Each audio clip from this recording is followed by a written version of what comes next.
ಅವರನ್ನ ಕೊಂದ್ರೂ ದುಃಖ ಹೇತು. ಯಾಕೆ? ಅವರ ಸಮಾಧಿ ಮೇಲೆ ಸಿಂಹಾಸನ ಹಾಕಬೇಕು. ಅವರನ್ನ ಕೊಲ್ಲದೇ ಇದ್ರೆ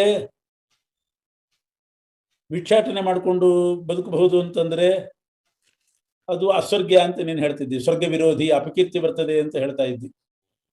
ಅದರಿಂದ ಎಲ್ಲವೂ ದುಃಖಕರ. ನೀನೇ ನನಗೆ ಮಾರ್ಗದರ್ಶನ ಮಾಡು ಅಂತ ಕೇಳ್ಕೊಂಡ. ಇಷ್ಟು ಕೇಳಿ ಮುಂದೆ ಏನ್ ಮಾಡಿದ ಅಂತ ಧೃತರಾಷ್ಟ್ರನ ಪ್ರಶ್ನೆಯನ್ನ ಸಂಜಯ ಉತ್ತರ ಕೊಟ್ಟು ಪರಿಹಾರ ಮಾಡುತ್ತಿದ್ದಾನೆ. ಋಷಿಕೇಶಂ ಅಂದ್ರೆ ಸರ್ವೇಂದ್ರಿಯ ಪ್ರೇರಕಂ. ಸರ್ವೇಂದ್ರಿಯ ಪ್ರೇರಕನಾದ ಕೃಷ್ಣನಿಗೆ ಗುಡಾಕೇಶ ಅಂದ್ರೆ ಜಿತ ನಿಗ್ರಹ, ನಿದ್ದೆಯನ್ನು ಗೆದ್ದಂತಹ ಪರಂತಪಃ ಶತ್ರುತಾಪನನಾದಂತಹ ಅರ್ಜುನನು ಗೋವಿಂದಂ ಅನ್ನೋದಕ್ಕೆ ಅರ್ಥ ಬರೀತಾರೆ. ಗೋವಿಂದ ಅಂದ್ರೆ ಗಾಹ ಅಂದ್ರೆ ವೇದ ಮಾತುಗಳು, ವೇದವಾಣಿ, ಅದನ್ನು ಹೊಂದಿದವನು ಅಂತಂದ್ರೆ ವೇದ ಪ್ರತಿಪಾದ್ಯ ಅಂತ ಅರ್ಥ. ಅಂದ್ರೆ ವೇದವೇ ಇವನಿಗೆ ಪ್ರತಿಪಾದಕ, ಆದ್ರಿಂದ ಇವನು ವೇದ ಪ್ರತಿಪಾದ್ಯ ಅಂಥ ಗೋವಿಂದನನ್ನ ನಯೋಚ್ಛೈತಿ ಉಕ್ತ್ವಾ, ನಾನಂತೂ ಯುದ್ಧ ಮಾಡೋದಿಲ್ಲ ಅಂತ ಹೇಳಿ ತೂಷ್ಣೀಂ ಬಭುವ ಹ, ಸುಮ್ಮನೆ ಕೂತ್ಬಿಟ್ಟ. ಹ ಅಂತಂದ್ರೆ ಆಶ್ಚರ್ಯ. ಏನ್ ಆಶ್ಚರ್ಯ? ಮಹಾಧೈರ್ಯಾದಿ ಗುಣವುಳ್ಳಂಥ ಅರ್ಜುನನಿಗೂ ಇಂಥ ಬುದ್ಧಿ ಬಂತು ಅನ್ನೋದು ಆಶ್ಚರ್ಯ ಅಂತ ಹೇಳ್ತಾ ಇದ್ದಾರೆ. ಹೇ ಭಾರತ ಅಂತ ಧೃತರಾಷ್ಟ್ರನಿಗೆ ಸಂಜಯ್ ಹೇಳ್ತಾ ಇರೋದು. ಭರತ ಕುಲದಲ್ಲಿ ಹುಟ್ಟಿದಂಥ ಧೃತರಾಷ್ಟ್ರನೇ ಇಷ್ಟು ಹೇಳಿ ಸುಮ್ಮನೆ ಕೂತಂಥ ಅರ್ಜುನನನ್ನು ಕುರಿತು ಪ್ರಹಸನ್ನಿವ, ನಗತಾ ಕೃಷ್ಣ ಹೇಳಲಿಕ್ಕೆ ಶುರು ಮಾಡಿದ, ಉಪದೇಶ ಮಾಡಲಿಕ್ಕೆ ಶುರು ಮಾಡಿದ. ಅಲ್ಲಿ ಪ್ರಹಸನ್ ಅಂತ ಅಷ್ಟೇ ಹೇಳಿಲ್ಲ, ನಗತಾ ಅಂತ ಪ್ರಹಸನ್ನಿವ ಅಂತ ಇವ ಶಬ್ದ ಹಾಕಿದ್ದಾರೆ. ಅಂದರೆ ಏನ್ ಅರ್ಥ ಆಯ್ತು? ಪ್ರಹಸನ್ನಿವ ಅಂತ ಇವ ಹಾಕಿದ್ರಿಂದ ಕೃಷ್ಣನ ನಗು ಮಾಮೂಲು ನಗು ಅಲ್ಲ. ಅರ್ಜುನ ಎಂಥ ಹಾಸ್ಯಾಸ್ಪದವಾದ ಮಾತಾಡ್ತಿದ್ದಾನೆ ಅನ್ನೋದನ್ನ ಸೂಚನೆ ಮಾಡುವಂತ ನಗು ಅದು. ನಗು ನಾನಾ ಥರ ಬರ್ತಿರ್ತದೆ. ಕೆಲವರು ಏನಾದ್ರು ಹೇಳಿದಾಗ ನಕ್ರೆ ಎಂಥ ಹಾಸ್ಯಾಸ್ಪದ ಮಾತಾಡ್ತಿದ್ದಾನೆ ಇವನು ಅನ್ನೋದು ಆ ನಗುವಿನಿಂದಲೇ ಗೊತ್ತಾಗ್ತದೆ. ಕೃಷ್ಣನ ನಗು ಅಂಥ ನಗು. ಅರ್ಜುನನ ಮಾತು ಹಾಸ್ಯಾಸ್ಪದ ಅನ್ನುವ ಭಾವನೆಯನ್ನ ತೋರಿಸಲಿಕ್ಕೆ ಕೃಷ್ಣ ನಗುವಾಗ ಅದು ಇವ ಹಾಕಿದ್ದು ಅದಕ್ಕೋಸ್ಕರ. ಮಾಮೂಲು ನಗು ಅಲ್ಲ. ಬಂಧುಗಳು ಬಂದಾಗ ಅವರು ಬಂದಾಗ ನಗನಗುತ್ತಾ ಸ್ವಾಗತ ಮಾಡ್ತೇವೆ, ಇಲ್ಲಿ ಬೇರೆ ಅಭಿಪ್ರಾಯ ಏನೂ ಇರೋದಿಲ್ಲ. ಆದ್ರೆ ಕೃಷ್ಣ ಅರ್ಜುನನಿಗೆ ಉಪದೇಶ ಮಾಡುವಾಗ ಒಂಥರ ನಕ್ಕು ಹೇಳಿದ ಅಂತಂದ್ರೆ ನಿನ್ನ ಮಾತು ಹಾಸ್ಯಾಸ್ಪದ ಅನ್ನೋದರ ಸೂಚನೆ ಇದೆ ಆ ನಗುವಿನಲ್ಲಿ. ಅದನ್ನು ತೋರಿಸಲಿಕ್ಕೆ ಪ್ರಹಸನ್ನಿವ ಅಂತ ಕೃಷ್ಣ ಯುವ ಶಬ್ದ ಹಾಕಿದ್ದಾನೆ. ಅಲ್ಲಿ ಗೀತೆಯಲ್ಲಿ ಯುವ ಶಬ್ದ ಬಂದಿದೆ. ಇಲ್ಲಿಂದ ತತ್ವೋಪದೇಶ ಪ್ರಾರಂಭ ಆಗ್ತದೆ. ನಗುತ್ತಾ ಹೇಳಿದ ಅಂದ್ರೆ ನಿನ್ನ ಮಾತು ಹಾಸ್ಯಾಸ್ಪದ ಅನ್ನೋದನ್ನ ತಿಳಿಸುವ ನಗುವಿನಿಂದ ಉತ್ತರ ಕೊಡ್ತಿದ್ದಾನೆ. ಇಡೀ ಗೀತಾಶಾಸ್ತ್ರ ಏನ್ ಹೇಳಲಿಕ್ಕೆ ಹೊರಟಿದೆ? ಯಾಕೆ ಇಲ್ಲಿಂದ ಇಷ್ಟು ಪೀಠಿಕೆ, ಇದು ಪ್ರಸಂಗ. ಕೃಷ್ಣ ಉಪದೇಶ ಮಾಡಿದ ಭಗವನ್ ಮಾಹಾತ್ಮ ಜ್ಞಾನ ಮೊದಲು ಪಡಿಬೇಕು, ಆಮೇಲೆ ಭಗವಂತನಲ್ಲಿ ಭಕ್ತಿ ಮಾಡಬೇಕು, ಭಕ್ತಿಪೂರ್ವಕವಾದ ಆರಾಧನೆ ಮಾಡಬೇಕು, ಅವನ ಸೇವೆ ಮಾಡಬೇಕು. ಸ್ವವಿಹಿತ ವೃತ್ತಿ, ತನ್ನ ವರ್ಣಕ್ಕೆ ವಿಹಿತವಾದ, ವೇದದಲ್ಲಿ ವಿಹಿತವಾದ ವೃತ್ತಿ ಅಂದ್ರೆ ಕೆಲಸಗಳನ್ನ ಮಾಡಿಕೊಡ್ಬೇಕು. ಅನುಷ್ಠೀಯಮಾನ. ನಾರಾಯಣನ ದ್ವೇಷಿಗಳು ಮತ್ತು ಆ ದ್ವೇಷಿಗಳ ಜೊತೆಗೆ ಸೇರಿದವರು ಯಾರಿದ್ದಾರೆ ಅವರನ್ನ ನಿಗ್ರಹ ಮಾಡಬೇಕು. ಇದೇ ಕ್ಷತ್ರಿಯರ ಪರಮಧರ್ಮ. ಏನು ಕ್ಷತ್ರಿಯರ ಪರಮಧರ್ಮ? ಭಗವಂತನ ಮಹಾತ್ಮ ಜ್ಞಾನ, ಭಗವದ್ ಭಕ್ತಿಪೂರ್ವಕವಾಗಿ, ಭಗವದ್ ಆರಾಧನಾ ರೂಪವಾಗಿ, ಪರಮಾತ್ಮನ ಪೂಜಾ ಅನ್ನುವ ರೂಪದಿಂದ ನಮಗೆ ವಿಹಿತವಾದ ವೃತ್ತಿ ಇದು. ಯುದ್ಧ ನಮ್ಮ ಪಾಲಿಗೆ ಬಂದಂತಹ ಕೆಲಸ, ವೇದೋಕ್ತವಾದ ಕೆಲಸ ಅಂತಲೇ ತಿಳ್ಕೊಂಡು ನಾರಾಯಣನ ದ್ವೇಷಗಳು ಮತ್ತು ಅವರ ಅನುಬಂಧಗಳನ್ನ ನಿಗ್ರಹ ಮಾಡಬೇಕು. ಇದು ಕ್ಷತ್ರಿಯರ ಪರಮಧರ್ಮ. ಇಂಥ ಧರ್ಮವನ್ನ ಬಂಧು ಸ್ನೇಹದಿಂದ ಅರ್ಜುನ ಅಧರ್ಮ ಅಂತ ಶಂಕೆ ಮಾಡ್ತಾ ಇದ್ದಾನೆ. ಊಟ ಅಂತ ಅರ್ಜುನನ್ನು ಕುರಿತು ಕೃಷ್ಣ ಏನ್ ಹೇಳಿದ? ಉಕ್ತರೂಪ ನಿಗ್ರಹ ಏವ, ಹಿಂದೆ ಹೇಳಿದ್ದೇ ಪರಮಧರ್ಮ. ಕ್ಷತ್ರಿಯರಿಗೆ ಭಗವಂತನ ದ್ವೇಷಿಗಳು ಅವರ ಅನುಬಂಧಗಳನ್ನ ನಿಗ್ರಹ ಮಾಡೋದೇ ಪರಮಧರ್ಮ, ಅದಕ್ಕೆ ವಿರುದ್ಧವಾದ ಎಲ್ಲವೂ ಅಧರ್ಮ. ಇದನ್ನೇ ಉಪದೇಶ ಮಾಡ್ತಾನೆ. ಇದೇ ಕೃಷ್ಣ ಗೀತಾಶಾಸ್ತ್ರೇಣ ಬೋಧಿಸಿ, ಇಡೀ ಗೀತಾಶಾಸ್ತ್ರದಿಂದ ಬೋಧಿಸೋದು ಇಷ್ಟನ್ನ. ಇದನ್ನು ಮುಂದೆ ಹೇಳ್ತಾನೆ. ಆರಂಭದಲ್ಲಿ ನಿನಗೇನು ಶೋಕ ಬಂದಿದೆ ಅರ್ಜುನ, ಈ ನಿನ್ನ ಶೋಕ ಅವಿವೇಕದಿಂದ ಬಂದದ್ದು ಅಂತ ತಿಳಿಸ್ತಾ ಇದ್ದಾನೆ. ಅವಿವೇಕದಿಂದ ಬಂದ ಶೋಕ ಇದು ಅನ್ನೋದನ್ನ ಮೊದಲು ಹೇಳ್ತಾನೆ. ಅಶೋಚಾನ್ ಅನ್ನೋ ಶೋಚಸ್ತಂ ಅನ್ನೋ ಶ್ಲೋಕದಿಂದ. ಅಶೋಚಾನ್ ಅಂದ್ರೆ ಶೋಕ ಅನರ್ಹಾನ್, ಶೋಕಕ್ಕೆ ಅರ್ಹರಲ್ಲ ಕೌರವರು, ಭೀಷ್ಮ ದ್ರೋಣಾದಿಗಳು ಯಾರು ಶೋಕಕ್ಕೆ, ನೀನು ಅವರ ಬಗ್ಗೆ ಶೋಕ ಪಡ್ಲಿಕ್ಕೆ ಪ್ರಸಂಗವೇ ಇಲ್ಲ, ಅವರು ಶೋಕಾರ್ಹರಲ್ಲ. ಹೇ ಪಾರ್ಥ, ಅರ್ಜುನನೇ, ತ್ವಂ ಅನ್ವಶೋಚ, ಅಂಥವ್ರ ಬಗ್ಗೆ ನೀನು ದುಃಖ ಪಡ್ತಿದ್ದಿ. ಅಂದ್ರೆ ಯಾರ ಬಗ್ಗೆ ಯಾನ ತ್ವಂ ಶೋಚಿತವಾನ ಭೂಹು, ಯಾರ ಬಗ್ಗೆ ನೀನು ದುಃಖ ಪಡ್ತಾ ಇದ್ದೀಯೋ, ಶೋಕ ಪಡ್ತಾ ಇದೆಯೋ ಅವರ ಬಗ್ಗೆ ನೀನು ಶೋಕ ಪಡೋದಲ್ಲ. ಇದುವರೆಗೆ ನೀನು ಏನೇನು ಮಾತಾಡಿದಿ, ವರ್ಣ ಸಾಂಕರ್ಯ ಬರ್ತದೆ, ಕುಲನಾಶ ಆಗ್ತದೆ, ಕುಲಧರ್ಮ ನಿಂತು ಹೋಗ್ತದೆ, ಇವೆಲ್ಲ ಪ್ರಜ್ಞಾವಾದಗಳು. ಅಂದರೆ ನಿನ್ನ ಬುದ್ಧಿಯಿಂದ ಹುಟ್ಟಿದ ವಾದಗಳಷ್ಟೇ ಹೊರತು ಬೇರೆ ಬುದ್ಧಿವಂತರು ಒಪ್ಪುವ ಮಾತು ಅಲ್ಲ ಇದು. ನಿನ್ನ ಬುದ್ಧಿಗೆ ಮಾತ್ರ ತೋಚಿದ ಮಾತುಗಳನ್ನು ನೀನು ಮಾತಾಡ್ತಾ ಇದ್ದಿ. ನೀ ಏನು ಮಾತಾಡ್ತಿದ್ದಿ ನಿನ್ನ ಬುದ್ಧಿಗೆ ಮಾತ್ರ ಕಲ್ಪಿತವಾದ ಹೊರತು ನ ವೃದ್ಧ ಸಮ್ಮತಾಹ, ಯಾವ ಹಿರಿಯರಿಗೂ ಸಮ್ಮತವಲ್ಲ ನಿನ್ನ ಮಾತು. ಅರ್ಜುನನ ವಾಕ್ಯದಲ್ಲಿ ಒಂದೂ ಕೂಡ ಬುದ್ಧಿವಂತರಿಗೆ ಸಮ್ಮತವಾದ ವಾದ ಇಲ್ಲ. ನೀನು ದ್ವೇಷಗಳಾದ ಕೌರವರನ್ನು ಕೊಲ್ಲೋದು ಅಧರ್ಮ ಅಂತ ನೀನು ಹೇಳ್ತಾ ಇದ್ದಿ. ಆದ್ರೆ ಯಾವ ಬುದ್ಧಿವಂತರು ಕೂಡ ನಾರಾಯಣ ದ್ವೇಷಗಳು ಅವರ ಅನುಬಂಧಿಗಳನ್ನು ಕೊಲ್ಲೋದು ಅಧರ್ಮ ಅಂತ ಯಾರು ಹೇಳ್ತಾ ಇಲ್ಲ, ಯಾವ ಪ್ರಾಜ್ಞರು ಹೇಳಿಲ್ಲ. ಆದ್ರಿಂದ ನಿನ್ನ ಮಾತುಗಳು ಬುದ್ಧಿವಂತರ ಮಾತಿಗೆ ವಿರುದ್ಧವಾದುದು, ಅಥವಾ ನಿನ್ನ ಬುದ್ಧಿಗೆ ಮಾತ್ರ ತೋಚಿದ್ದು. ಎರಡರ್ಥ. ಅಲ್ಲ, ಸಾಯ್ಲಿಕ್ಕೆ ಆಗಿದ್ದಾರೆ, ಅವರು ದುಃಖಕ್ಕೆ ಅರ್ಹರಲ್ಲ ಅಂತ ನೀನು ಹೇಳ್ತಿದ್ದಿ. ಯಾರಾದ್ರೂ ಸಾಯುವಾಗ ದುಃಖ ಆಗೋದಿಲ್ವಾ? ಆಸನ್ನ ವಿನಾಶ ಅಂದ್ರೆ ಮರಣ ಹತ್ತಿರ ಬಂದಾಗ ಅವ್ರ ಬಗ್ಗೆ ದುಃಖ ಪಡೋದು ಲೋಕದಲ್ಲಿ ಉಂಟಲ್ವಾ? ಅಂದ್ರೆ ಜ್ಞಾನಿಗಳು ದುಃಖ ಪಡೋದಿಲ್ಲ. ಮರಣ ಹತ್ತಿರ ಬಂದಿದ್ರೂ ಕೂಡ ಜೀವಂತರಾದವರ ಬಗ್ಗೆ ಹೇಗೆ ದುಃಖ ಪಡೋದಿಲ್ವೋ, ಬೇಕಾದಷ್ಟು ಜೀವನ ಇದೆ ಇನ್ನು, ಅದರಂತೆ ಸಾಯ್ಲಿಕ್ಕೆ ಆದವರ ಬಗ್ಗೆಯನ್ನು ದುಃಖ ಪಡೋದಿಲ್ಲ ಜ್ಞಾನಿಗಳು. ಜೀವತ ಇವ, ಬದುಕಿದವರ ಬಗ್ಗೆ ದುಃಖ ಪಡೋದಿಲ್ಲ ಹೇಗೋ ಹಾಗೆ ಸಾವು ಹತ್ತಿರ ಬಂದವರ ಬಗ್ಗೆನೂ ದುಃಖ ಪಡೋದಿಲ್ಲ. ಅವರು ಅಶೋಚ್ಯರೇ ಅವರು. ಅಂದ್ರೆ ಏನರ್ಥ? ಸಾವು ಹತ್ತಿರ ಬಂದಿದೆ, ಬದುಕಿದವ್ರ ಬಗ್ಗೆ ಹೇಗೆ ದುಃಖ ಪಡಬಾರ್ದು ಹಾಗೆ ಸಾವು ಹತ್ತಿರ ಬಂದವ್ರ ಬಗ್ಗೆ ದುಃಖ ಪಡಬಾರ್ದು. ಅಂದ್ರೆ ನನ್ನ ಕುತೋ ನ ಶೋಚಂತಿ ಕುತಶ್ಚ ಮದೀಯವಾದ ಪ್ರಾಜ್ಞಮತ ವಿರುದ್ಧ. ಅಲ್ಲ, ಬುದ್ಧಿವಂತರು ಯಾರಿಗಾದ್ರೂ ಸಾವು ಹತ್ತಿರ ಬಂದ್ರೆ ದುಃಖ ಪಡಲ್ವಾ? ಅದ್ಯಾಕೆ ಪಡಬಾರ್ದು?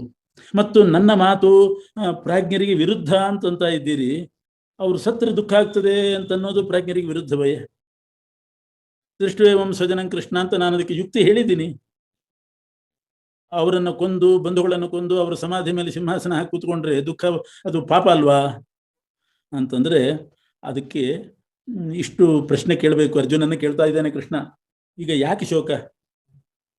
ಆ ಜೀವರೇ ನಾಶ ಆಗ್ತಾರೆ ಅಂತ ದುಃಖನೋ, ಅಥವಾ ಅವರ ದೇಹ ನಾಶ ಆಗ್ತದೆ ಅಂತ ದುಃಖನೋ, ಅಥವಾ ದೇಹಕ್ಕಿಂತ ಬೇರೆ ಜೀವನೇ ಇಲ್ಲ, ದೇಹ ನಾಶ ಆಗಿಬಿಟ್ರೆ ಇದೇ ಜೀವನಾಶ ಅನ್ನೋ ದೃಷ್ಟಿಯಿಂದ ದುಃಖನೋ ಅಂತ ಮೂರು ಪ್ರಶ್ನೆ. ಮೊದಲನೇದಕ್ಕೆ ಉತ್ತರ ಕೊಡ್ತಾನೆ ಕೃಷ್ಣ. ಆ ಜೀವರು ನಾಶ ಆಗ್ತಾ ಇದ್ದಾರೆ ಅಂತ ದುಃಖ ಪಡ್ತೇನೆ ಅಂದ್ರೆ ಜೀವರಿಗೆ ನಾಶ ಇಲ್ಲ. ಆದ್ರಿಂದ ಬದುಕಿದಾಗ ಹೇಗೆ ದುಃಖ ಪಡಬಾರ್ದು ಹಾಗೆ ಸಾವು ಹತ್ತಿರ ಬಂದಾಗ ದುಃಖ ಪಡಬಾರ್ದು ಅಂದ್ರೆ ಅರ್ಥ ಏನು? ಜೀವನಿಗೆ ಸಾವು ಅನ್ನೋದು ಇಲ್ವೇ ಇಲ್ಲ. ಜೀವಾನಾಂ ಅನಾದಿ ನಿತ್ಯತ್ವಾತ್, ಜೀವರಿಗೆ ಹುಟ್ಟೂ ಇಲ್ಲ ಸಾವೂ ಇಲ್ಲ. ಆದ್ರಿಂದ ಅವರಿಗೆ ಸಾವು ಹತ್ತಿರ ಬಂದಿದೆ ಅಂತ ದುಃಖ ಪಡೋದು ಸರಿಯಲ್ಲ. ಅದನ್ನ ಈ ಶ್ಲೋಕದಲ್ಲಿ ಹೇಳ್ತಿದ್ದೆ ಕೃಷ್ಣ. ನತ್ವೇವಾಹಂ ಜಾತು ನಾಸಂ ನತ್ವಂ ನೇಮೇ ಜನಾಧಿಪಾಹ ನಚೈವ ನ ಭವಿಷ್ಯಾಮಃ ಸರ್ವೇ ವಯಮತಃ ಪರಂ. ಈಗ ಅಲ್ಲಿ ಭೀಷ್ಮ ದ್ರೋಣಾದಿಗಳು ಸಾಯ್ತಾರೆ ಅಂದ್ರೆ ಅವರ ದೇಹ ನಾಶ ಆಗ್ತದೆ ಅಂತನೋ, ದೇಹದೊಳಗಿರೋ ಜೀವ ನಾಶ ಆಗುತ್ತೆ ಅಂತನೋ, ಅಥವಾ ದೇಹವೇ ಜೀವ, ಬೇರೆ ಜೀವ ಇಲ್ಲೇ ಇಲ್ಲ, ದೇಹ ನಾಶ ಆದ್ರೆ ಜೀವನಾಶ ಆದ ಹಾಗೆ ಅಂತ ಅಭಿಪ್ರಾಯನೋ? ಜೀವನಾಶ ಆಗ್ತದೆ ಅಂತ ದುಃಖ ಪಡ್ತೇನೆ ಅಂದ್ರೆ ಜೀವರಿಗೆ ನಾಶ ಇಲ್ಲ, ನನಗೂ ನಾಶ ಇಲ್ಲ. ನತ್ವೇವಾಹಂ ಜಾತು ನಾಸಂ, ಜಾತು ಯಾವತ್ತೂ ಕೂಡ ಅಂತ ಅರ್ಥ, ಕದಾಪಿ ಯಾವತ್ತೂ ಕೂಡ ಹಿಂದೆ ನಾನು ಇದ್ದಿಲ್ಲ ಅಂತಿಲ್ಲ. ಎಷ್ಟು ಶತಮಾನದ ಹಿಂದೆ ಹೋದರೂ ಕೂಡ ನಾನು ಇದ್ದೇ ಇದ್ದೆ. 10 ವರ್ಷದ ಮುಂಚೆ ಇದ್ದಿಲ್ಲ ಕೃಷ್ಣ ಅನ್ನೋ ಮಾತೇ ಇಲ್ಲ. ನಾನು ಮೊದಲಿಂದಲೂ ಇದ್ದವನೇ, ಯಾವತ್ತೋ ಯಾವಾಗಲೂ ನಾನು ಇದ್ದಿಲ್ಲ ಅಂತ ಅನ್ನೋ ಮಾತೇ ಇಲ್ಲ. ನತ್ವಂ, ನೀನು ಅಷ್ಟೇನೆ, ಈಗಿದ್ದಿ, ಹಿಂದೆ ಇದ್ದಿದ್ದಿಲ್ಲ ನೀನು ಅನ್ನೋ ಮಾತು ಅಲ್ಲ, ನೀನು ಇದ್ದಿ. ಈ ರಾಜರು ನೇಮೇ ಜನಾಧಿಪ, ಇವರು ಇದ್ದಿಲ್ಲ ಅಂತಿಲ್ಲ, ಇದ್ದೇ ಇದ್ದಿದ್ರು. ಅಥವಾ ಮುಂದೆ ಇಲ್ಲ ಅಂತ ಆಗ್ತಾರೆ ಅಂತ ಅನ್ನೋದು ಇಲ್ಲ. ನಾನು ಅಷ್ಟೇ, ಮುಂದೊಂದು ಕಾಲದಲ್ಲಿ ಇಲ್ಲ ಅಂತ ಆಗೋದಿಲ್ಲ, ನೀನು ಇಲ್ಲ ಅಂತ ಆಗೋದಿಲ್ಲ, ಈ ರಾಜರು ಇಲ್ಲ ಅಂತ ಆಗೋದಿಲ್ಲ. ಹಿಂದೆ ಇದ್ದಿದ್ದಿಲ್ಲ ಅಂತಲೂ ಇಲ್ಲ. ಭೂತಕಾಲದಲ್ಲಿಯೂ ಇದ್ರು, ಮುಂದೆ ಭವಿಷ್ಯತ್ ಕಾಲದಲ್ಲಿಯೂ ಇದ್ದೇ ಇರ್ತಾರೆ. ನಾನು ಭೂತಕಾಲದಲ್ಲಿದ್ದೆ, ಮುಂದೆ ಭವಿಷ್ಯ ಕಾಲದಲ್ಲಿಯೂ ಇರ್ತೇನೆ. ನೀನು ಭೂತಕಾಲದಲ್ಲಿದ್ದಿ, ಭವಿಷ್ಯತ್ ಕಾಲದಲ್ಲಿಯೂ ನೀನು ಇರ್ತಿ. ಅಂದ್ರೇನು? ಭೂತಕಾಲ ಭವಿಷ್ಯತ್ ಕಾಲದಲ್ಲಿ ಇದ್ದಿಲ್ಲ ಅಂತಿಲ್ಲ. ವರ್ತಮಾನ ಕಾಲದಲ್ಲಿ ಅಂತೂ ಇದ್ದದ್ದು ಸ್ಪಷ್ಟ ಗೊತ್ತೇ ಇದೆ, ಅದನ್ನು ಪ್ರತ್ಯೇಕ ಹೇಳಬೇಕಾಗಿಲ್ಲ. ಆದ್ರಿಂದ ಕಾಲತ್ರಯದಲ್ಲಿ ನಾವು ಯಾವಾಗಲೂ ಇದ್ದವರೇ ಜೀವರು. ಎಲ್ಲ ರಾಜರು, ನೀನು, ಪರಮಚೇತನ ಪರಮಾತ್ಮನಾದ ನಾನೂ ಕೂಡ ಕಾಲತ್ರಯದಲ್ಲಿ ಇದ್ದವರೇ. ನಾನು ಹಿಂದೆ ಇದ್ದಿಲ್ಲ ಅಂತಿಲ್ಲ, ಮುಂದೆ ಇರೋದಿಲ್ಲ ಅಂತನೋ ಪ್ರಸಂಗ ಬರ್ತದೆ ಅಂತಿಲ್ಲ. ಈಗಂತೂ ಇದ್ದದ್ದು ಗೊತ್ತೇ ಇದೆ ವರ್ತಮಾನ ಕಾಲದಲ್ಲಿ. ನೀನು ಹಾಗೆ, ರಾಜರು ಹಾಗೆ. ಅಂತೂ ಎಲ್ಲಾ ಚೇತನರು ತ್ರಿಕಾಲದಲ್ಲಿ ಇರ್ತಾರೆ. ಅವರಿಗೆ ನಾಶವೇ ಇಲ್ಲ, ಅನಾದಿ ನಿತ್ಯರು, ಹುಟ್ಟು ಇಲ್ಲ ಸಾವು ಇಲ್ಲ. ಆದ್ದರಿಂದ ಜೀವನಾಶ ಆಗ್ತದೆ ಅಂತ ದುಃಖ ಪಡುವ ಪ್ರಸಂಗವೇ ಇಲ್ಲ. ಜಾತು ಕದಾಪಿ ಅಂತ ಅರ್ಥ. ಅಹಂ ನಾಸಂ ನ ನಾಸಂ, ನಾನು ಇದ್ದಿಲ್ಲ ಅಂತಲ್ಲ. ಅದನ್ನು ಕೃಷ್ಣ ಹೇಳ್ತಾನೆ. ಹಿಂದೆನೂ ಇದ್ವಿ, ಮುಂದೆನೂ ಇರ್ತೀವಿ, ಈಗಂತೂ ಇದ್ದೇ ಇದ್ದೇವೆ, ಅದು ಸ್ಪಷ್ಟವಾಗಿದೆ. ಆದ್ರಿಂದ ಯಾವ ಜೀವರಿಗೂ ನಾಶ ಹುಟ್ಟಿಲ್ಲ, ಸಾವಿಲ್ಲ. ಶ್ರೀಕೃಷ್ಣ ಅರ್ಜುನನಿಗೆ ಪ್ರಶ್ನೆ ಮಾಡ್ತಾ ಇದ್ದಾನೆ, ನೀನು ಯಾಕೆ ದುಃಖ ಪಡ್ತಾ ಇದ್ದಿ? ಜೀವರು ನಾಶ ಆಗ್ತಾರೆ ಅಂತ ದುಃಖನೋ, ದೇಹ ನಾಶ ಆಗುತ್ತೆ ಅಂತಲೋ, ಅಥವಾ ದೇಹಕ್ಕಿಂತ ಅತಿರಿಕ್ತನಾಗಿ ಜೀವ ಇಲ್ವೇ ಇಲ್ಲ, ದೇಹವೇ ಜೀವ, ಅದರಿಂದ ದೇಹ ನಾಶ ಆದರೆ ಜೀವನೇ ನಾಶ ಆದ ಹಾಗೆ ಅಂತಲೋ? ಜೀವ ನಾಶ ಆಗ್ತದೆ ಅಂತ ದುಃಖ ಪಡ್ಲಿಕ್ಕೆ ಕಾರಣ ಇಲ್ಲ. ಜೀವರೆಲ್ಲರೂ ಕೂಡ ಅನಾದಿ ನಿತ್ಯರು.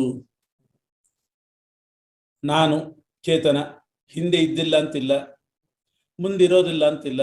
ನೀನು ಬೇರೆ ಜನರು, ರಾಜರು ಹಿಂದೆ ಇದ್ದಿಲ್ಲ ಅಂತಿಲ್ಲ, ಮುಂದೆ ಇರೋದಿಲ್ಲ ಅಂತಿಲ್ಲ. ಹಿಂದೆನೂ ಇದ್ರು, ಮುಂದೆನೂ ಇರ್ತಾರೆ, ವರ್ತಮಾನದಲ್ಲಂತೂ ಇದ್ದಾರೆ. ಅನಾದಿ ನಿತ್ಯರು. ಏನು ಶ್ರುತಿ? ನಿತ್ಯೋ ನಿತ್ಯಾನಾಂ. ಜೀವರೆಲ್ಲರೂ ನಿತ್ಯರೇ, ಪರಮಾತ್ಮ ನಿತ್ಯರಲ್ಲಿ ನಿತ್ಯ. ಹೀಗೆ ಜೀವನಿತ್ಯತ್ವವನ್ನು ಶ್ರುತಿ ಹೇಳ್ತಾ ಇದೆ. ಜೀವನಿಗೆ ಜನನ ಮರಣ ಅಂತಂದ್ರೆ ದೇಹ ಯೋಗ ವಿಯೋಗ ಅಷ್ಟೇ. ದೇಹ ವಿಯೋಗವೇ ಜನ್ಮ, ದೇಹ ವಿಯೋಗವೇ ಮರಣ. ಪ್ರತ್ಯೇಕವಾಗಿ ಜೀವನಿಗೆ ಹುಟ್ಟು ಸಾವು ಅನ್ನೋದಿಲ್ಲ. ದೇಹದ ಸಂಬಂಧ ಬಂದ್ರೆ ಶಾಶ್ವತವಾಗಿರ್ತಾನೆ ಜೀವ. ದೇಹದ ಸಂಬಂಧ ಬಂದ್ರೆ ಅದಕ್ಕೆ ಜನನ ಅಂತ ಕರೀತಾರೆ. ದೇಹ ವಿಯೋಗ ಆದ್ರೆ ಮರಣ ಅಂತ ಕರೀತಾರೆ. ಇದು ಮೋಕ್ಷದ ತನಕ. ನತು ಹರೇ ಕ್ವಚಿತ್. ಮೋಕ್ಷದಲ್ಲಿ ಜೀವರಿಗೆ ದೇಹ ಯೋಗ ವಿಯೋಗ ಇವು ಪ್ರಶ್ನೆನೇ ಇಲ್ಲ. ಪರಮಾತ್ಮನಿಗಂತೂ ಯಾವಾಗಲೂ ಇಲ್ಲ. ಇದರಿಂದ ಏನಿಟ್ಕೊಳ್ಬೇಕು ಅಂದ್ರೆ ಅನಾದಿ ಆಗಿದ್ದಾರೆ, ನಿತ್ಯರೂ ಆಗಿದ್ದಾರೆ, ಹುಟ್ಟೂ ಇಲ್ಲ, ಸಾವು ಇಲ್ಲ. ಹೀಗೆ ಅನಾದಿತ್ವದ ಜೊತೆಗೆ ನಿತ್ಯತ್ವವನ್ನು ಸಮುಚ್ಚಯ ಮಾಡಲಿಕ್ಕೆ ಚಕಾರ ಅಂತ ರಾಯರು ಬರ್ತಾರೆ. ನತ್ವೇ ವಾಹಂ ಅನ್ನೋಲ್ಲಿ ತೂ ಶಬ್ದ ಇದೆ. ಅದೇನದು ತೂ ಯಾಕೆ ಅಂತಂದ್ರೆ, ಸ್ಮೃತಿ ಹೇಳಿದಂತೆ ಸ್ತುಶಬ್ದಸ್ತು ಸ್ಮೃತ್ಯುಕ್ತ ದಿಶಾ ಈಶ್ವರಸ್ಯ ಇತರೇಷಾಮಿವ ದೇಹತೋಪಿ ಉತ್ಪತ್ತಿ ನಾಶವು ನ ಇತಿ ವಿಶೇಷಾರ್ಥ. ಬೇರೆಯವರಿಗೆ ದೇಹದಿಂದಲಾದರೂ ಉತ್ಪತ್ತಿ ನಾಶ ಇದೆ, ದೇಹ ಯೋಗ ದೇಹ ವಿಯೋಗ ಅಂತ ಅನ್ನೋದು ಮೋಕ್ಷದ ತನಕ. ಪರಮಾತ್ಮನಿಗೆ ದೇಹದಿಂದಲೂ ಉತ್ಪತ್ತಿ ನಾಶ ಇಲ್ಲ, ಉತ್ಪತ್ತಿ ಇಲ್ಲ, ನಾಶ ಇಲ್ಲ. ಈಗ ಕೃಷ್ಣ ಅವನು ಈಶ್ವರ, ಅವನು ಅನಾದಿ ಅಂತ ಯಾರು ತಿಳ್ಕೊಂಡಿದ್ದಾರೋ ಅವ್ರಿಗೆ ಬೇರೆ ರೀತಿ ಉತ್ತರ, ಯಾರು ತಿಳ್ಕೊಂಡಿಲ್ವೋ ಅವ್ರಿಗೆ ಬೇರೆ ರೀತಿ ಉತ್ತರ. ಈ ಶ್ಲೋಕದಲ್ಲಿ ಹಾಗೆ ಎರಡು ತರ ಯೋಜನೆ ಮಾಡಬೇಕು. ಕೃಷ್ಣನಿಗೆ ಅನಾದಿತ್ವವನ್ನು ಯಾರು ತಿಳ್ಕೊಂಡಿಲ್ಲ, ಆವಾಗ ಜೀವರಿಗೆ ಅನಾದಿತ್ವ ಹೇಳುವಾಗ ಕೃಷ್ಣನನ್ನು ಸೇರಿಸ್ಕೊಂಡು ಹೇಳಬೇಕು.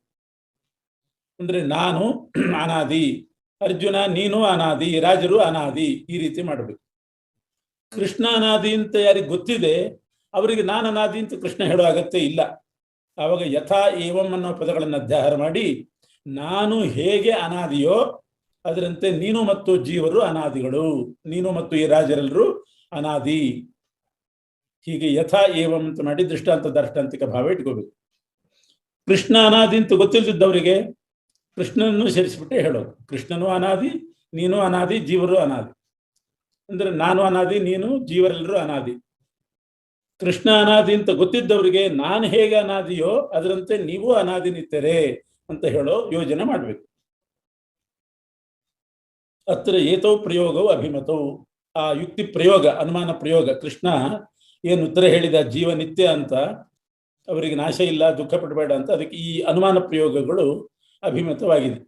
ಚೇತನದಾಗಿ ಅನಾದಿ ಆದ್ರಿಂದ ಅದಕ್ಕೆ ದೃಷ್ಟಾಂತ ಯಾವುದು ಅಂದ್ರೆ ಕೃಷ್ಣನೇ ದೃಷ್ಟಾಂತ.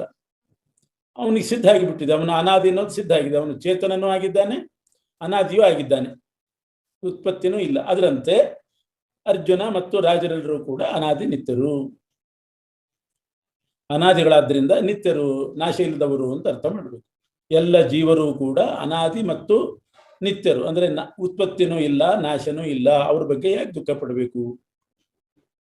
ಅನಾದಿ ನಿತ್ಯ ಜೀವಾನಾಂ ನಾಶ ಭೀತ್ಯ ನಯೋಚ್ಛೆ ಇತ್ಯಾದಿ ತ್ವದೀಯಾಹ ವಾದಾಹ. ಅನಾದಿ ನಿತ್ಯರಾದ ಜೀವರಿಗೆ ನಾಶ ಆಗ್ತದೆ ಅಂತ ಇಟ್ಕೊಂಡು ನೀನು ಯುದ್ಧ ಮಾಡೋದಿಲ್ಲ ಅಂತ ಮಾತಾಡಿದ್ರೆ ಅದು ಪ್ರಾಜ್ಞಮತ ವಿರುದ್ಧ ಅಲ್ವೇನು? ಪ್ರಾಜ್ಞಮತಕ್ಕೆ ವಿರುದ್ಧನೇ ಆಗ್ತದೆ. ಯಾಕೆಂದ್ರೆ ಎಲ್ಲ ಜೀವರು ಅನಾದಿ ಮತ್ತು ನಿತ್ಯರು. ನಿತ್ಯರಾದ ಜೀವರಿಗೆ ನಾಶ ಆಗ್ತದೆ ಅಂತ ನೀನು ಮಾತಾಡಿದ್ರೆ ಅದು ಪ್ರಾಜ್ಞಮತ ವಿರುದ್ಧವೇ. ಅವರು ಅನಾದಿ ನಿತ್ಯರು. ಆದರೆ ಅವರ ದೇಹ ನಾಶ ಆಗ್ತದಲ್ಲ, ಅದಕ್ಕೆ ನಾನು ದುಃಖ ಪಡ್ತೇನೆ, ದೇಹ ನಾಶ ಆಗ್ತದೆ ಅನ್ನೋ ಭಯದಿಂದ ಅಂತಂದ್ರೆ ಅದಕ್ಕೆ ಉತ್ತರ ಈ ಶ್ಲೋಕ.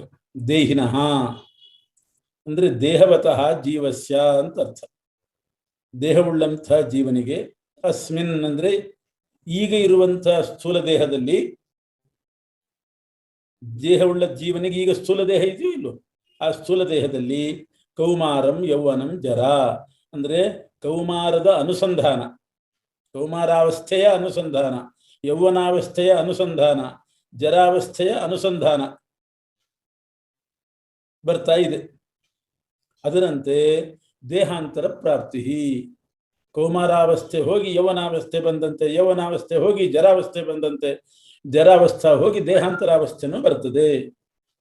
ಮೊದಲು ದೇಹವುಳ್ಳ ಜೀವನಿಗೆ ಕೌಮಾರಾವಸ್ಥಾ ಇರತಕ್ಕಂಥ ದೇಹ ಇರ್ತದೆ, ಅದು ಹೋಗಿ ಯೌವನಾವಸ್ಥಾ ವಿಶಿಷ್ಟವಾದ ದೇಹ ಬರ್ತದೆ, ಅದು ಹೋಗಿ ಜರಾವಸ್ಥಾ ವಿಶಿಷ್ಟ ದೇಹ ಬರ್ತದೆ.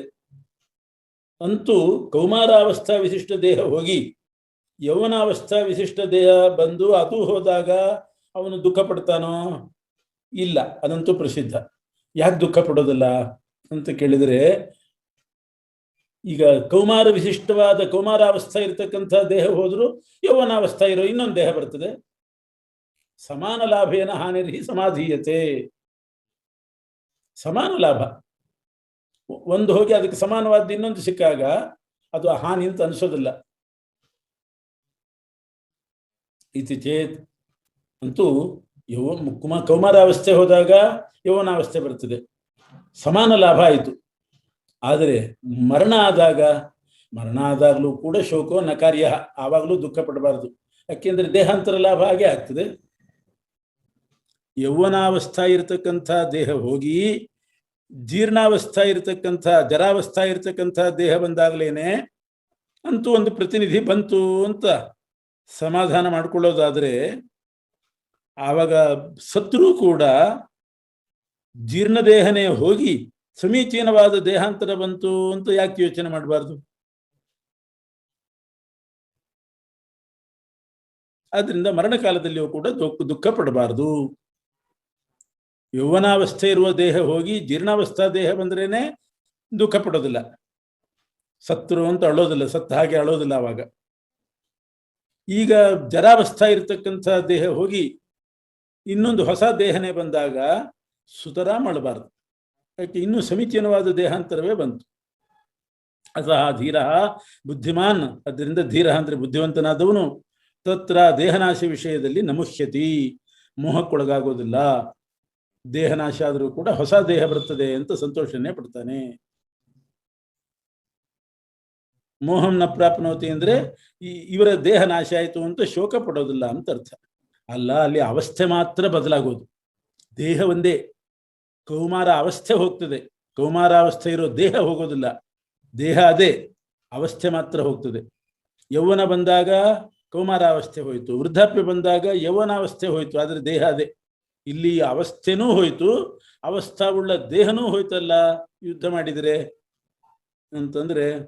ಅವಸ್ಥಾ ವಿಶಿಷ್ಟವಾದ ದೇಹ ಎರಡು ಹೋದ್ರೂ ದುಃಖ ಪಡಬಾರ್ದು. ಯಾಕೆಂದ್ರೆ ಹಣ ಕೊಡ್ತೀವಿ, ಬಟ್ಟೆ ತಗೋತೀವಿ, ಅಲ್ಲಿ ಹಣ ಹೋಯ್ತು ಅಂತ ದುಃಖ ಪಡ್ತಾರ? ಹಣದ ಆ ಅವಸ್ಥೆನೂ ಹೋಯ್ತು, ಹಣವೂ ಹೋಯ್ತು, ಒಂದು ಹೊಸ ವಸ್ತು ಬಂತು, ಅದರಂತೆ ಇಟ್ಕೋಬೇಕಷ್ಟೆ, ಅದರಂತೆ ಇಟ್ಕೋಬೇಕು. ಬಂಗಾರದ ಬಳೆ ಕೊಟ್ಟು ಅದನ್ನು ಸರ ಮಾಡಿದರೆ ಅವಸ್ಥಾ ಮಾತ್ರ ಹೋಗ್ತದೆ. ಆದರೆ ಬಂಗಾರದ ಬಳೆನೇ ಕೊಟ್ಟು ಅವನು ಭೂಮಿ ಖರೀದಿ ಮಾಡಿದ ಅಂತಂದ್ರೆ ಆವಾಗಲೂ ದುಃಖ ಪಡೋದಿಲ್ಲ. ಯಾಕೆ? ಅಲ್ಲಿ ಬಂಗಾರ ಬಳೆ ಕೊಟ್ಟಾಗ ಬಳೆಯನ್ನು ಅವಸ್ಥೆನೂ ಹೋಯ್ತು, ಆ ಅವಸ್ಥಾ ಉಳ್ಳ ದ್ರವ್ಯನೂ ಹೋಯ್ತು, ಬಂಗಾರವೂ ಹೋಯ್ತು. ಆದರೆ ಹೊಸದೊಂದು ಭೂಮಿ ಬಂತು, ಮನೆ ಬಂತು, ಖರೀದಿ ಮಾಡಿದ. ಆ ರೀತಿ ಇಟ್ಕೋಬೇಕು.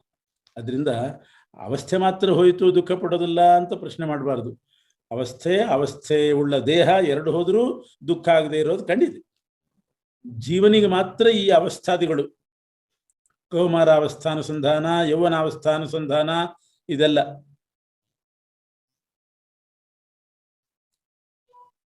ಪರಮಾತ್ಮನಿಗಿಲ್ಲ ಅನ್ನೋದು ಸೂಚಿತವಾಯಿತು. ಅವನಿಗೆ ಜರಾದಿ ಅವಸ್ಥೆಗಳು ಇಲ್ಲ, ದೇಹಾಂತರ ಪ್ರಾಪ್ತಿನೂ ಇಲ್ಲ, ಜೀವರಿಗೆ ಮಾತ್ರ. ಯಾಕೆ ದೇಹವುಳ್ಳ ಜೀವ, ದೇಹಿ ಅಂದ್ರೆ ಜೀವ ಅಂತ ಅರ್ಥ, ದೇಹವುಳ್ಳ ಜೀವ, ದೇಹಕ್ಕಿಂತ ಬೇರೆ ಜೀವನೇ ಇಲ್ಲ. ಆದ್ರಿಂದ ಎಲ್ಲ ಜೀವರು ನಿತ್ಯರು, ಅನಾದಿ ನಿತ್ಯರಾದ್ರಿಂದ ಅದು ಅನಾದಿ ಆದ್ರಿಂದ ಅಂತನಲ್ಲಿ ಅಲ್ಲಿ ದೇಹವನ್ನು ಇಟ್ಕೊಂಡ್ರೆ ದೇಹ ಅನ್ನೋದೇ ಇಲ್ಲ, ಆದ್ರಿಂದ ನಿತ್ಯ ಅಂತ ಹೇಳಲಿಕ್ಕೂ ಬರೋದಿಲ್ಲ. ಜೀವ ಅಂತ ಪಕ್ಷ ಮಾಡ್ತೀವಿ ಅಂತಂದ್ರೆ ದೇಹವನ್ನ ಪಕ್ಷ ಮಾಡಿದರೆ ದೇಹದಲ್ಲಿ ಅನಾದಿತ್ವ ನಿತ್ಯತ್ವ ಇಲ್ಲ. ಜೀವನನ್ನ ಇಟ್ಕೊಂಡ್ರೆ ಆವಾಗ ಜೀವನೇ ಇಲ್ಲ, ದೇಹಕ್ಕಿಂತ ಬೇರೆ ಜೀವನೇ ಇಲ್ಲ. ಆದ್ರಿಂದ ಯಾರು ನಿತ್ಯ ಅಂತ ಹೇಳ್ತಾ ಇದ್ದಿ ಕೃಷ್ಣ ಅಂತ ಪ್ರಶ್ನೆ. ದೇಹ ಬಿಟ್ಟು ಜೀವನೇ ಇಲ್ವಲ್ಲ, ಇದ್ರೆ ಜೀವನಿತ್ಯ ಅಂತ ಹೇಳಬೇಕು. ದೇಹ ಬಿಟ್ಟು ಬೇರೆ ಜೀವ ಇಲ್ಲ. ದೇಹವನ್ನ ನಿತ್ಯ ಅಂತಂದ್ರೆ ಅದು ಬಾಧಿತ, ದೇಹ ನಿತ್ಯ ಅಲ್ಲ ಅನ್ನೋದು ಎಲ್ರಿಗೂ ಗೊತ್ತಿದೆ. ಆದ್ರಿಂದ ನೀ ಏನ್ ಹೇಳಲಿಕ್ಕೆ ಹೊರಟಿದ್ದಿ? ದೇಹ ಬಿಟ್ಟು ಬೇರೆ ಜೀವನೇ ಇಲ್ವಲ್ಲ ಅಂತಂದ್ರೆ ಇದ್ದಾನೆ ಅಂತ ತೋರಿಸ್ತಾರೆ. ಆದ್ರಿಂದ ದೇಹಕ್ಕಿಂತ ಬೇರೆ ಚೇತನನನ್ನ ಒಪ್ಪಲೇಬೇಕು. ಅದು ಆ ಅನುಸಂಧಾನದಿಂದ ಸಾಧನೆ ಮಾಡ್ತಾ ಇದ್ದಾರೆ. ಹಿಂದೆ ದೇಹ ಹಾನದಿಂದ ದುಃಖ ಪಡಬಾರದು ಅನ್ನುವಾಗ ಕೌಮಾರ ವಿಶಿಷ್ಟ ದೇಹ ಹೋಯಿತು, ಯೌವನಾವಸ್ಥಾ ವಿಶಿಷ್ಟ ದೇಹ ಬಂತು ಅಂತ ಅವಸ್ಥೆ ಅಷ್ಟೇ ಅರ್ಥ. ದೇಹಕ್ಕಿಂತ ಬೇರೆ ಜೀವ ಇಲ್ಲ ಅಂತ ಪ್ರಶ್ನೆ ಬಂದಾಗ ಈ ಅನುಸಂಧಾನ ಯಾರಿಗೆ ಹಾಗಾದ್ರೆ? ಅದರಿಂದ ಜೀವನನ್ನು ಒಪ್ಪಬೇಕು. ಒಬ್ಬನೇ ಜೀವನಿಗೆ ಬೇರೆ ಬೇರೆ ದೇಹಗಳು ಬಂತು, ಅದರಿಂದ ದೇಹಕ್ಕಿಂತ ಜೀವ ಬೇರೆ ಅಂತ ಸಿದ್ಧವಾಯಿತು. ದೇಹಾಂತರ ಪ್ರಾಪ್ತಿ ಅಂದ್ರೆ ಒಂದೇ ದೇಹ ಬರ್ತದೆ ಅಂತಲ್ಲ, ಒಬ್ಬೇ ಜೀವನಿಗೆ ಅನೇಕ ದೇಹಗಳು ಬರಬಹುದು. ದೇಹ ಅಂದ್ರೇನು? ದೇಹ, ಇಂದ್ರಿಯ, ಅಂತಃಕರಣ ಇವುಗಳ ಗುಂಪು. ಇದಕ್ಕಲ್ಲ, ಇದಕ್ಕಿಂತ ಭಿನ್ನನಾದ ಚೇತನನಿಗೆ ಹೇಳಬೇಕು. ಆದ್ರಿಂದ ದೇಹ ಬೇರೆ ಜೀವ ಬೇರೆ. ಇಲ್ಲಿ ಒಬ್ಬನೇ ಜೀವನಿಗೆ ದೇಹಾಂತರದಲ್ಲಿ ಅನುಸಂಧಾನ ಬರ್ತದೆ ಅಂತಂದ್ರೆ ಎಲ್ಲಿ ಬರ್ತದೆ ಅಂದ್ರೆ ಮಗು ಹುಟ್ಟುತ್ತೆ, ಹುಟ್ಟಿದ ಕೂಡಲೇ ಅದಕ್ಕೆ ಆಹಾರದ ಅಭಿಲಾಷೆ ಬರ್ತದೆ, ಹಾಲು ಕುಡಿಬೇಕು ಅಂತ ಆಸೆ ಉಂಟಾಗ್ತದೆ, ಹಾಲು ಕುಡಿಲಿಕ್ಕೆ ಹೋಗ್ತದೆ. ಅದು ಹೇಗೆ? ಹಾಲು ಕುಡಿದ್ರೆ ನನಗೆ ಸುಖ ಆಗ್ತದೆ ಅಂತನೋ ಅನುಸಂಧಾನ ಇದೆ ಮಗುವಿಗೆ ಅನುಸಂಧಾನ ಇದೆ. ಆದ್ರಿಂದ ದೇಹಾಂತರ ಬಂದರೂ ಕೂಡ ಈ ಅನುಸಂಧಾನ ಇರೋದ್ರಿಂದ ಒಬ್ಬನೇ ಜೀವನಿಗೆ ಬೇರೆ ಬೇರೆ ದೇಹ ಬಂತು ಅಂತ ಅರ್ಥ. ಅನಾದಿತ್ವ ಸಿದ್ಧೇಹೇ, ಆಗತಾನೆ ಹುಟ್ಟಿದ ಮಗುವಿಗೆ ಆಹಾರಾದಿ ಅಭಿಲಾಷೆ ಬರ್ತದೆ ಅಂದ್ರೆ ಪೂರ್ವ ದೇಹದಲ್ಲಿ ಹಾಲು ಕುಡಿದ ಅಭ್ಯಾಸ ಇದೆ, ಆ ದೇಹದಲ್ಲಿ ಅದ್ರ ಹಿಂದಿನ ದೇಹದ್ದು, ಹೀಗೆ ಅನೇಕ ದೇಹ ಅನುಗತವಾಗಿ ಬಂದಿದೆ. ಇದರಿಂದ ಅನಾದಿತ್ವ ಸಿದ್ಧ ಆಯ್ತು ಜೀವರಿಗೆ. ಈಗ ಅರ್ಜುನನ ಪ್ರಶ್ನೆ ಏನು ಅಂತಂದ್ರೆ, ಕೃಷ್ಣ ನೀನು ಹೇಳಿದ್ದೆಲ್ಲ ಸರಿ, ಆತ್ಮನಾಶ ಆಗೋದಿಲ್ಲ, ದೇಹನಾಶ ಆದರೂ ಕೂಡ ಸಮೀಚೀನವಾದ ಹೊಸ್ತಾದ ಇನ್ನೊಂದು ಪ್ರತಿನಿಧಿಯಾಗಿ ಮತ್ತೊಂದು ದೇಹ ಬಂದೇ ಬರ್ತದೆ, ಪ್ರತಿನಿಧಿ ಲಾಭ ಆಗ್ತದೆ. ಬಂಗಾರದ ಬಳೆ ಹೋದರೂ ಭೂಮಿ ಪ್ರತಿನಿಧಿ ಲಾಭ ಆಯಿತು ಇಲ್ಲೋ ಆ ರೀತಿ. ಆದ್ದರಿಂದ ಬಾಂಧವಾನ ಮಹಾ, ಆದರೆ ಅವರು ದುಃಖ ಪಡೋದು ಬೇಡ, ಅವರಿಗೆ ದುಃಖ ಆಗೋದಿಲ್ಲ, ನನಗೆ ದುಃಖ ಆಗ್ತದೆ ಅಂತ ಇವನಂತಾನೀಗ. ನನಗೆ ಸುಖ ಹಾನಿ ದುಃಖ ಪ್ರಾಪ್ತಿ ಆಗ್ತದೆ, ಅವ್ರಿಗೆ ಬೇಡ, ಅವರಿಗೆ ಇನ್ನೊಂದು ದೇಹ ಸಿಕ್ತು, ಆದ್ರಿಂದ ಅವರು ದುಃಖ ಪಡೋದು ಬೇಡ. ಬೇಕಾದ್ರೆ ನನಗೆ ದುಃಖ ಯಾಕೆ ಅಂದ್ರೆ ಅವರ ದೇಹದ ದರ್ಶನ ನಿಂತು ಹೋಗ್ತದೆ, ಅವರ ದೇಹ ಸ್ಪರ್ಶ, ಅವರ ಜೊತೆಗೆ ಸಂಭಾಷಣ, ಇದು ಸುಖಕ್ಕೆ ಕಾರಣ, ಅದಿಲ್ವಲ್ಲ. ಆದ್ರಿಂದ ನನಗೆ ಸುಖ ನಿಂತು ಹೋಗ್ತದೆ. ಮತ್ತು ಅವರ ದೇಹಕ್ಕೆ ಛೇದ ಭೇದ ಆದಾಗ ವಿಕಾರವಾದ ಅವರ ದೇಹ ದರ್ಶನ ನೋಡಿ ದುಃಖ ಆಗ್ತದೆ, ನನಗೆ ದುಃಖ ಆಗ್ತದೆ, ನನ್ನ ಸುಖ ನಿಂತು ಹೋಗ್ತದೆ. ಗಂಧರಸ ರೂಪ ಸ್ಪರ್ಶ ಶಬ್ದಾಖ್ಯ ವಿಷಯಾಣಾಂ, 5 ವಿಷಯಗಳಿಗೆ 5 ಇಂದ್ರಿಯಗಳ ಸಂಬಂಧ. ಘ್ರಾಣ ರಸನ ಚಕ್ಷುಸ್ತ್ವಕ್ ಶ್ರೋತ್ರ ರೂಪ ಇಂದ್ರಿಯೈ ಯಥಾಕ್ರಮಂ ಯೇ ಸನ್ನಿಕರ್ಷಃ ತೇ ಮಾತ್ರ ಸ್ಪರ್ಶಾಃ. ಮಾತ್ರ ಸ್ಪರ್ಶ ಅಂದ್ರೆ ಇಂದ್ರಿಯಗಳಿಗೂ ವಿಷಯಗಳಿಗೂ ಆಗತಕ್ಕಂಥ ಸಂಬಂಧಗಳು. ಇಂದ್ರಿಯಕ್ಕೂ ವಿಷಯಕ್ಕೂ ಆಗುವ ಸಂಬಂಧಗಳು ಆ ವಿಷಯದ ಜ್ಞಾನ ಉಂಟು ಮಾಡಿ ತನ್ಮೂಲಕ ಸುಖ ದುಃಖ ಪ್ರದಗಳು. ಅವರೇ ಸತ್ತು ಹೋಗಿಬಿಟ್ರೆ ಆವಾಗ ತನ್ನಿಮಿತ್ತವಾದ ಸುಖ ದುಃಖ ಹಾನಿ ಪ್ರಾಪ್ತಿ, ಆ ವಿಷಯದ ಸಂಪರ್ಕದಿಂದ ಬರತಕ್ಕಂಥ ಸುಖ ದುಃಖಗಳು ನಿಂತು ಹೋಗ್ತದೆ ಅಂತ ನಿನ್ನ ಅಭಿಪ್ರಾಯ. ಆದ್ರೆ ಅದು ತಪ್ಪು.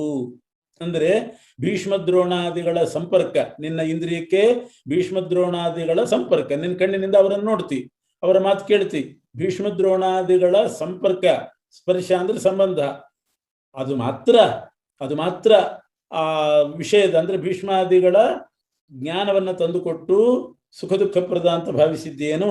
ಅಲ್ಲ. ಮತ್ತೇನು, ಅವ್ರ ಮೇಲೆ ನೀನು ಅಭಿಮಾನ ಇಟ್ಟಾಗ ಮಾತ್ರ ಅವರ ಸಂಪರ್ಕ ನಿನಗೆ ಸುಖ ದುಃಖಪ್ರದ. ಅಭಿಮಾನ ಇಡದೆ ಇದ್ರೆ ಅದು ಸುಖ ದುಃಖಪ್ರದ ಅಲ್ಲ. ಕೇವಲ ಗಂಧ, ಶಬ್ದ, ಸ್ಪರ್ಶ, ರಸ, ರೂಪ, ಅವರನ್ನು ಮುಟ್ಟೋದು, ಅವರ ಶಬ್ದ ಕೇಳೋದು, ಹೀಗೆ ಗಂಧಾದಿಗಳ ಸಂಬಂಧ ಮಾತ್ರ, ಇಂದ್ರಿಯಕ್ಕೂ ಗಂಧಾದಿಗಳಿಗೂ ಆಗುವ ಸಂಬಂಧ ಮಾತ್ರ ಸುಖ ದುಃಖಪ್ರದನೋ? ಆ ವಿಷಯ ಪದಾರ್ಥಗಳ ಜ್ಞಾನ ಉಂಟು ಮಾಡುವುದರ ಮೂಲಕ ಸುಖ ದುಃಖಪ್ರದ ಅಂತ ಭಾವಿಸಿದ್ದೇನು? ಅಲ್ಲ. ಅದು ಮಾತ್ರ ಅಲ್ಲ, ಬರೇ ವಿಷಯಕ್ಕೂ ಇಂದ್ರಿಯಕ್ಕೂ ಸಂಬಂಧ ಆದ ಕೂಡಲೇ ಅದರ ಜ್ಞಾನ ಬಂದು ಸುಖ ದುಃಖ ಆಗ್ತದೆ ಅಂತ ನಿಯಮ ಇಲ್ಲ. ಭೀಷ್ಮದ್ರೋಣಾದಿಗಳ ಆ ವಿಷಯ ಅಂದ್ರೆ ಅವರು ವಿಷಯ ಪದಾರ್ಥ, ಅವರಿಗೂ ಇಂದ್ರಿಯಕ್ಕೂ ಆಗುವ ಸಂಬಂಧ ಬೇಕು.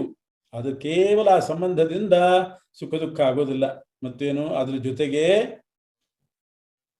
ಇವರು ಶೋಭನರು, ಭೀಷ್ಮಾದಿಗಳು ನಮಗೆ ಉಪಕಾರಕರು, ಇವರು ಶೋಭನರು ಅನ್ನುವಂಥ ಸ್ನೇಹ, ಆ ಸ್ನೇಹ ರೂಪವಾಗಿರ್ತಕ್ಕಂಥ ಅಭಿಮಾನ ಇದ್ದರೆ ಸುಖ.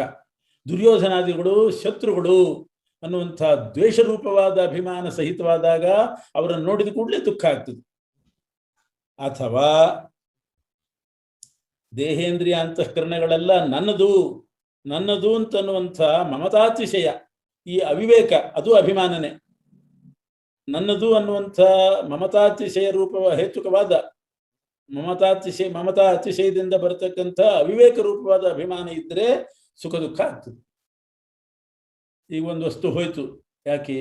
ಇದು ನನ್ನದು ಅನ್ನುವಂಥ ಮಮತಾತಿಶಯದಿಂದ ಅವಿವೇಕ ಮಾಡ್ಕೊಂಡಿದ್ದೀವಿ, ಆವಾಗ ಅದು ಹೋಯ್ತು ಅಂತಂದಾಗ ದುಃಖ ಆಗ್ತದೆ. ಹೀಗೆ ವಿಷಯಕ್ಕೂ ಇಂದ್ರಿಯಕ್ಕೂ ಆಗುವ ಸಂಬಂಧ ಮಾತ್ರ ಆ ವಿಷಯ ಪದಾರ್ಥಗಳ ಜ್ಞಾನ ಉಂಟು ಮಾಡಿ ಸುಖ ದುಃಖಪ್ರದ ಅಲ್ಲ. ಕಿಂತು ಅಭಿಮಾನ ಸಹಿತವಾದಾಗ ಮಾತ್ರ. ಆ ಅಭಿಮಾನ 3 ಥರ ಇರ್ತದೆ. ಕೆಲವು ವಿಷಯ ಪದಾರ್ಥಗಳಲ್ಲಿ ಸ್ನೇಹ, ಕೆಲವು ಪದಾರ್ಥಗಳಲ್ಲಿ ದ್ವೇಷ, ಕೆಲವು ಪದಾರ್ಥಗಳಲ್ಲಿ ಮಮತಾತಿಶಯ ನಿಮಿತ್ತಕವಾಗಿ, ಮಮತಾ ಅಂದ್ರೆ ನನ್ನದು ಅನ್ನೋದು ಭಾವನೆ, ಆ ಮಮತಾ ಅತಿಶಯ ನಿಮಿತ್ತಕವಾದ ಅವಿವೇಕ, ಇದು ಅಭಿಮಾನ. ಅಂದ್ರೆ ಇಂಥ ಅಭಿಮಾನ ಇದ್ದು ವಿಷಯ ಪದಾರ್ಥಕ್ಕೂ ಇಂದ್ರಿಯಕ್ಕೂ ಸಂಬಂಧವಾದಾಗ ದುಃಖ ಆಗ್ತದೆ. ಈಗ ನಿನಗೆ ದುಃಖ ಆಗ್ತದೆ ಅಂತ ನೀನು ಹೇಳ್ತಿದ್ಯಲ್ಲ, ಇವರು ನನ್ನವರು ಭೀಷ್ಮಾಚಾರ್ಯರು, ನನ್ನ ಅಜ್ಜ, ನನ್ನ ಗುರುಗಳು ಅನ್ನುವಂಥ ಮಮತಾತಿಶಯ, ಆ ಅವಿವೇಕ, ಅದರಿಂದ ಬಂದ ಅವಿವೇಕ, ಅದನ್ನು ಬಿಡು. ಅವ್ರ ಮೇಲೆ ಅತಿಯಾದ ಸ್ನೇಹ, ಅದನ್ನು ಬಿಡು. ಆವಾಗ ದುಃಖ ಆಗೋದು. ಒಬ್ಬ ಜೀವ ಮಲಗಿದ್ದಾಗ ಅವನಿಗೊಂದು ಗಂಧದ ಕಣದ ಸ್ಪರ್ಶ ಆಯಿತು. ಗಂಧದ ಕಣ, ಸಣ್ಣ ಒಂದು ಗಂಧದ ಬಿಂದುವಿನ ಸಂಬಂಧ ಆಯಿತು, ಅಥವಾ ಅಗ್ನಿಕಣ, ಸಣ್ಣದೊಂದು ಅಗ್ನಿಕಣದ ಸಂಬಂಧ ಆಯಿತು. ವಿಷಯೇಂದ್ರಿಯ ಸಂಬಂಧ ಆಯಿತೋ ಇಲ್ಲೋ? ಆವಾಗ ವಿಷಯಕ್ಕೂ ಇಂದ್ರಿಯಕ್ಕೂ ಸಂಬಂಧ ಆಯಿತು. ತ್ವಗೇಂದ್ರಿಯಕ್ಕೂ ಅಗ್ನಿಕಣ ಆ ವಿಷಯಕ್ಕೂ ಸಂಬಂಧ ಆಯಿತು. ಆತ್ಮ ಮನಸ್ಸು ಸಂಬಂಧ ಅಂತೂ ಇದ್ದೇ ಇದೆ. ಆತ್ಮ ಮಲಗಿರ್ತಾನೆ, ಮನಸ್ಸು ಆತ್ಮನಿಗೆ ಸಂಬಂಧ ಇದ್ದೇ ಇರ್ತದೆ. ಅಂಥ ಆತ್ಮನಿಗೆ ಸನ್ನಿಕೃಷ್ಟವಾದದ್ದು ತ್ವಗೇಂದ್ರಿಯ. ಆ ತ್ವಗೇಂದ್ರಿಯಕ್ಕೆ ಅಗ್ನಿಕಣದ ಸಂಬಂಧ ಆಯಿತು. ಆದರೆ ಆ ಅಗ್ನಿಕಣದ ಅನುಭವ ಬಂದು ಸುಖ ದುಃಖ ಏನಾದರೂ ಆಗ್ತದೋ ಅವನಿಗೆ ಆವಾಗ ಮಲಗಿದಾಗ? ಆಗೋದಿಲ್ಲ. ಸಣ್ಣ ಅಗ್ನಿಕಣದ ಸಂಬಂಧ ಆದರೆ ಅದದ್ದು ಅನುಭವ ಬರ್ತದ? ಅದರಿಂದ ಸುಖ ದುಃಖ ಬರ್ತದ? ಇಲ್ಲ. ಆದ್ದರಿಂದ ಸುಖ ದುಃಖದತ್ವ ಅಂತನ್ನೋದು ಅನಿತ್ಯ. ಯಾವಾಗಲೂ ಮಾತ್ರಾ ಸ್ಪರ್ಶ ಇದ್ರೂ ಕೂಡ ಸುಪ್ತಿ ಕಾಲದಲ್ಲಿ ಮಲಗಿದಾಗ ಮಾತ್ರಾ ಸ್ಪರ್ಶ ಇರ್ತದೆ, ಅಂದರೆ ವಿಷಯೇಂದ್ರಿಯ ಸಂಬಂಧ ಇರ್ತದೆ, ಆದರೆ ಸುಖ ದುಃಖ ಕಾರಣ ಆಗೋದಿಲ್ಲ ಅದು. ಆದ್ರಿಂದ ಮತ್ತೆ ಯಾವಾಗ ಆಗ್ತದೆ? ಅಭಿಮಾನ ಇದ್ದಾಗ ಆಗ್ತದೆ. ಮಲಗಿದಾಗ ಅವನಿಗೆ ಅಭಿಮಾನ ಇರೋದಿಲ್ಲ ದೇಹದ ಮೇಲೆ, ಆದ್ರಿಂದ ಸುಖ ದುಃಖಕ್ಕೆ ಕಾರಣ ಆಗೋದಿಲ್ಲ ಅದು. ಆದ್ರಿಂದ ಅಭಿಮಾನ ಸಹಿತವಾದ ವಿಷಯೇಂದ್ರಿಯಗಳು ಸುಖ ದುಃಖ ಪ್ರದಗಳಾಗ್ತವೆ. ದುರ್ಯೋಧನನ್ನ ದ್ವೇಷದಿಂದ ನೋಡಿದರೆ ಮಾತ್ರ ದುಃಖ, ಭೀಷ್ಮಾಚಾರ್ಯರನ್ನ ಸ್ನೇಹದಿಂದ ನೋಡಿದರೆ ಮಾತ್ರ ಸುಖ. ಅಲ್ಲಿವರೆಗೆ ಆಗೋದಿಲ್ಲ ಇಲ್ಲದಿದ್ರೆ. ಆದ್ದರಿಂದ ತಾಂ ಸ್ಥಿತಿಕ್ಷಸ್ವ ಭಾರತ ಅಂದ್ರೆ ಅಭಿಮಾನ ತ್ಯಾಗ ಮಾಡು. ಅಭಿಮಾನ ತ್ಯಾಗ ಮಾಡು ಅಂದ್ರೆ ಈ ಸ್ನೇಹ, ವೈರ, ಈ ಅವಿವೇಕ, ಮಮತಾತಿಶಯ ನಿಮಿತ್ತಕವಾದ ಅವಿವೇಕ, ಇದನ್ನೆಲ್ಲ ತ್ಯಾಗ ಮಾಡಿ ಆ ವಿಷಯೇಂದ್ರಿಯ ಸಂಪರ್ಕ ಆದರೂ ಕೂಡ ಸುಖಾದಿಗಳು ಆಗದೇ ಇರುವಂತೆ ಮಾಡು. ಆದ್ರಿಂದ ನೀನು ಅಭಿಮಾನ ಪರಿತ್ಯಾಗ ಮಾಡಿ ಆ ವಿಷಯೇಂದ್ರಿಯ ಸಂಪರ್ಕ ವಿಫಲವಾಗುವಂತೆ ಮಾಡು. ಇಷ್ಟು ತಾತ್ಪರ್ಯ.